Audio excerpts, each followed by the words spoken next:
ilikuwa ni base yake mzee Chura. Yeman. Cheki usoro. Yeman.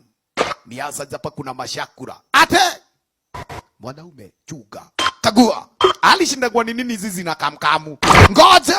Ni mse wa kazi. Manzi hapa nimepata machakula jo. Brother. Kijana, asiwe na bali kumbe sasa Chura. Mwenyewe huangaiwa winda na nini na ulimi wake. Na unacheki Chura manzi nikakwambia kweli. Ni jitu la Chura. Hapana.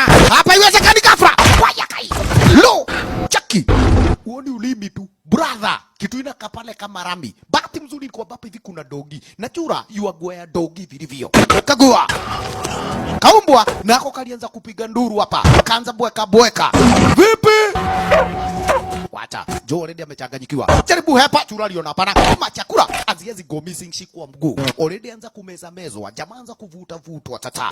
Jesu mudhaka. Unakuendelea. Akiana ni venye niliambiwa siwezi maliza dakika 7 hii ni ya 6. Ya, lakini dogi aliamua kumu